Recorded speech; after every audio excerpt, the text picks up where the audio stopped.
understand. Bringing you back a little bit to the first part of our dialogue, you're using the word creation, and in North America there's a lot of conflict between the evolutionists and the basically Christian method of creative design. But your research proves from a scientific point of view that evolution may have a tiny bit to do with it, but mostly there's templates that have been organised. What have you got to say? Well, I think that this big battle between the two, between the creationists that are saying, it's the hand of God, and the other ones, the scientific community that say, oh no, it's all random.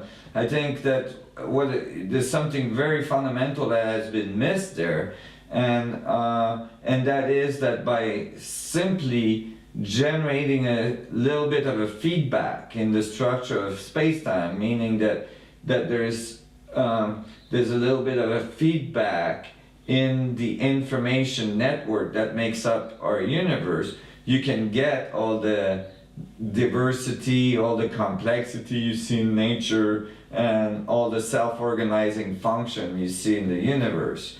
And so I don't think it's either one or the other. I certainly don't think it's random, because the probability for this to come together, or biological structures and nature as a whole to come together in a random function, is completely outside mathematically of possibilities in such a short amount of time. For instance, since the Big Bang, or since 13.7 billion years of time, even that seems like a long time, but even in that time, the complexity of the microbiology and all of the structures that we see everywhere in nature couldn't have come together. So, I certainly don't think it's random.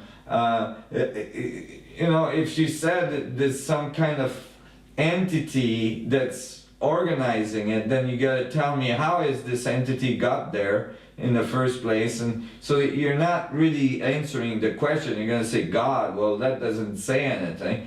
The Big Bang doesn't say anything. The Big Bang basically replaced God in physics. You can, in physics, if you don't know where something came from, you just say it came out of the Big Bang, right? Where did mass come from? It was the Big Bang. Where did charge come from? Oh, it was the Big Bang.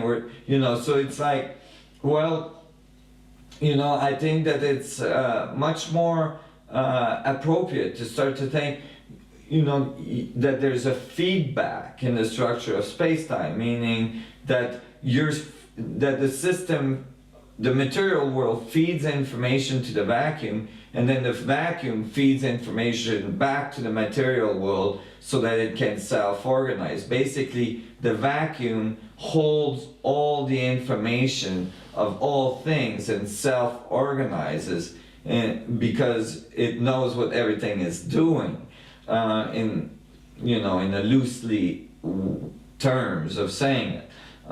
So it's, I think it's been completely missed, and all it demands is a little topological understanding of how matter and gravitational fields organizes, which is a toroidal shape where matter comes out and then it informs a vacuum and then it goes back in and then forms a vacuum and goes back, so that there's a constant feedback. And eventually this view leads to understanding the source of consciousness as well.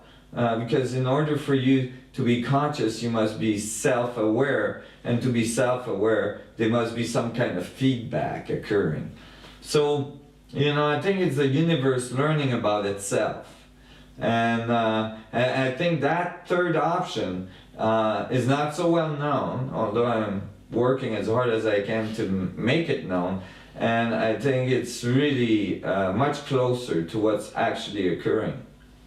You brought this up in a discussion the other day, and correct me where I'm wrong. A group of scientists looked at all the stars in the sky looked as far back in time, and they did a calculation, and the calculation suggested that the universe was quite empty, and that they had to come up with two different, it's called dark matter, dark energy, I think is the two.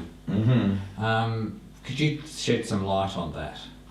Well, dark matter and dark energy are the result of fudge factors in physics, the very large fudge factors that I think are absolutely inadequate to explain what's going on. And it is the result of us looking at galaxies, for instance, and trying to calculate, based on our current theories, how the matter would distribute itself in a galaxy. And when we do that with our current physics, all the matter in a galaxy should have spun out of there a long time ago. It shouldn't have been coherent like this.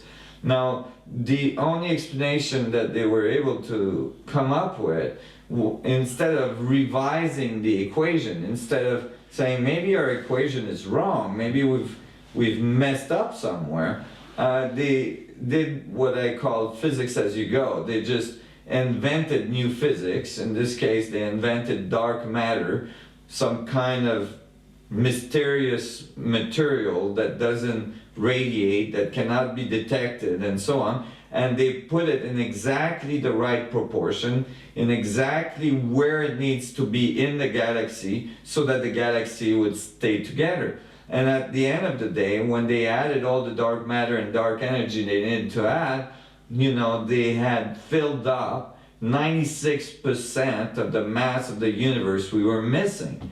So this is a very large fudge factor. It's a fudge factor of 96% of all that we see in the universe. So, I have issues with that, and I think that these problems go away when you start to realize, for instance, that atoms are mini black holes, that space-time curves, but as well it curls, it has torque and Coriolis effect.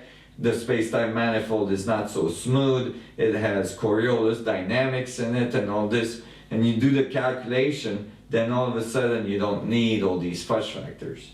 Here we are, it's August 2010, and we seem to having an event horizon in our not too distant future. Have you got any suggestions on how we might emotionally or mentally or physically prepare for the event that's supposedly, and we don't exactly know what we're facing? Well, certainly I think that, the events of 2012 that so many people talk about, I think they're happening right now. I think, it's not a date, but it's actually a period of time, and we're in that period. And it's a very intense period. That is, it's a period where all of our systems are breaking down.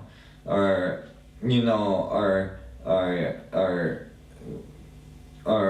society has reached levels where the various structures we have are no longer able to maintain coherency, or destroying so much natural resources, and we're affecting so much natural resources that the balance has been very much affected at this point, and nature is gonna kick back and is starting to kick back, and everything is changing very rapidly. And so I think we are in that period already, and that it's really crucial that we understand that we have to be proactive in making this, we have to be proactive in making this change and transforming the way we're doing things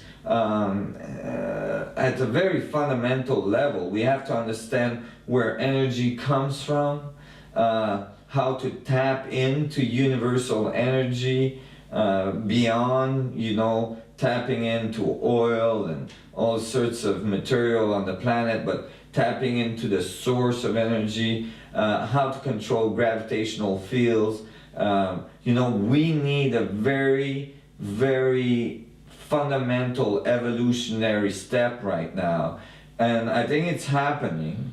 There's resistance to it, and you know that's normal. I'm just hoping that we can overcome the resistance and make the changes in time.